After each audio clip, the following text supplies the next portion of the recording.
Acts 4. Well, we read here in Acts 4 of the early Christians being imprisoned for preaching the gospel after they'd healed a man who'd been lame for 40 years. They were, of course, frightened, and they needed strength to continue, and so they asked God to strengthen them.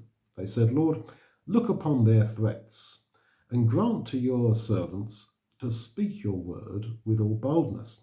Now, you learn a lot from that. Firstly, that we can ask from God psychological strength to make us bold and strong. Because to be fearless in the face of persecution and in the face of death itself, this doesn't come naturally to any man. God is willing to psychologically strengthen us, to put his mind in ours, or as the New Testament puts it, to put his spirit, his mind, in our spirit or mind. We mustn't fear the idea of God working directly upon human minds or hearts.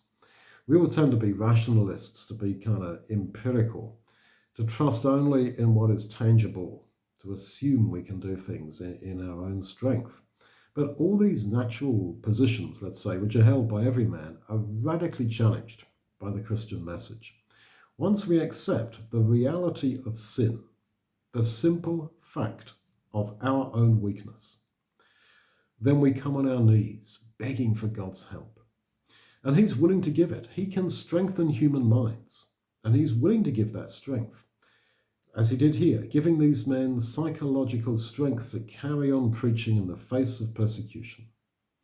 Secondly, we note that they ask God to look upon their threats, and it reminds me of King Hezekiah in the Old Testament. He received a letter threatening him, and the letter came from a king with a far stronger army than what he had, and so he took the letter and spread it out before the Lord. Of course, we think that God knows everything anyway, right? Why do that?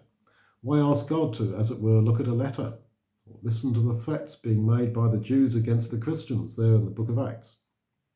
Sure, God sees and knows all things. But though he doesn't need us to tell him anything, it's important for us to tell him, because it's important for us to open up our lives in front of him. When you read the book of Psalms, you're reading the prayers of men like David, and a lot of the prayers are simply men telling God of their situation and trusting that he will resolve it. And so I suggest that at times like this, we pray to God out loud. We tell him the situation, tell him every detail of what's going on, tell him what men have said to us, read the letters of men to God.